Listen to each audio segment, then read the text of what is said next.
Bien, la evaluación por competencias comprende también una serie de pasos que debemos cubrir para poder hacer una evaluación más completa.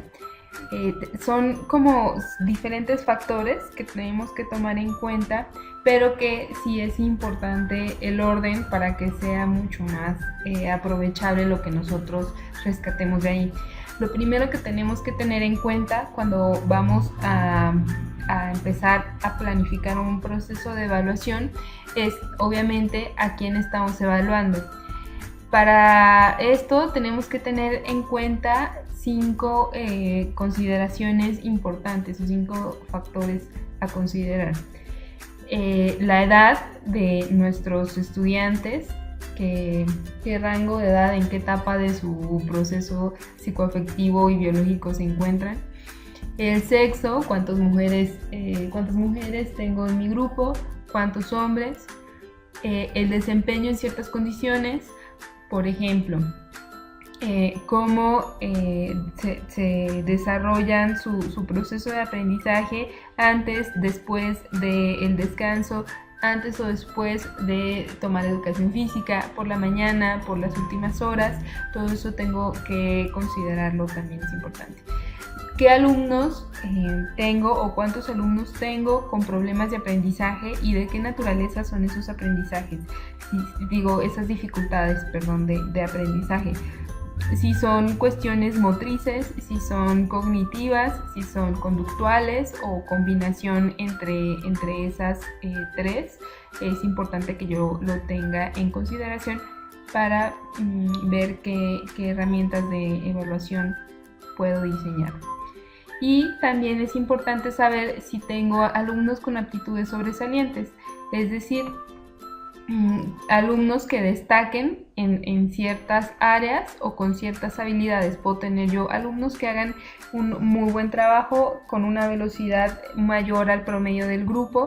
Entonces, bueno, ¿yo qué voy a hacer con este tipo de alumnos que va, digamos, 1 o 2 pasos más adelante en uno o más aspectos de la clase?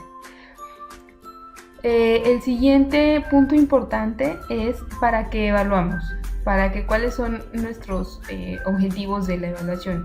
Tengo que saber qué metas tengo en cuanto a mi grupo, a dónde quiero llegar. Y esto lo que me lleva es a saber qué competencias tengo que desarrollar en este periodo, ya sea el ciclo escolar, el bimestre, la clase, un proyecto, cuáles son las competencias y con qué indicadores voy a revisar que estas competencias efectivamente se están desarrollando.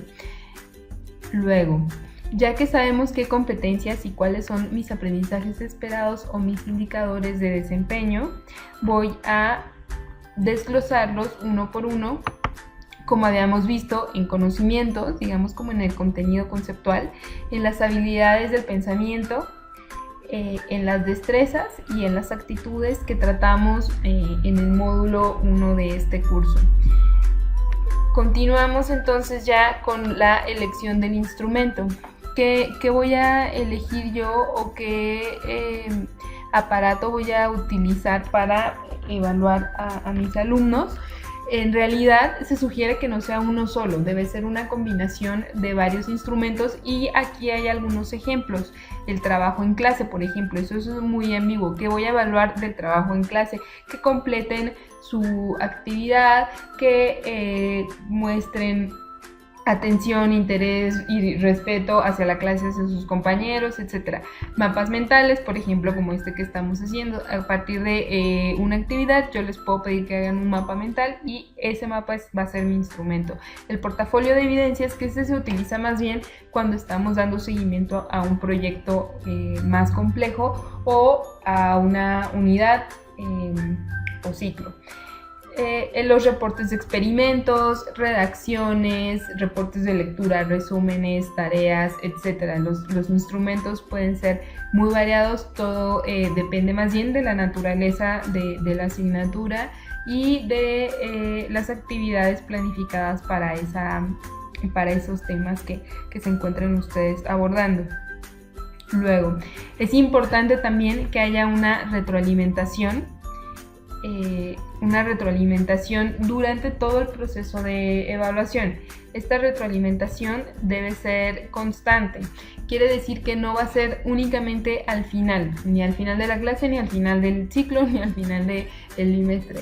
Debe ser una retroalimentación de parte del docente o de parte de sus mismos compañeros, en donde de manera asertiva se pueda dar una serie de sugerencias y aportes y observaciones al estudiante con respecto a su desempeño. Por eso es que tiene que ser constructiva. Yo voy a hacer una evaluación general y puedo decir, oye, mira, yo observo que en esta parte de este proceso tienes una dificultad, yo te sugiero que la abordes desde esta perspectiva, o ¿qué te parece si intentas también esta otra forma de realizarlo? Todo tiene que ir con miras constructivas y con la intención de que el alumno mejore su desempeño, y jamás, bajo ningún motivo, debe ser desvalorizante para el alumno. Luego, es importante asignar porcentajes de evaluación a cada aspecto que yo voy a evaluar. Entonces, esto es un ejemplo, pero cada quien, de acuerdo, igual, como decíamos, de acuerdo a la naturaleza de la asignatura, puede variar.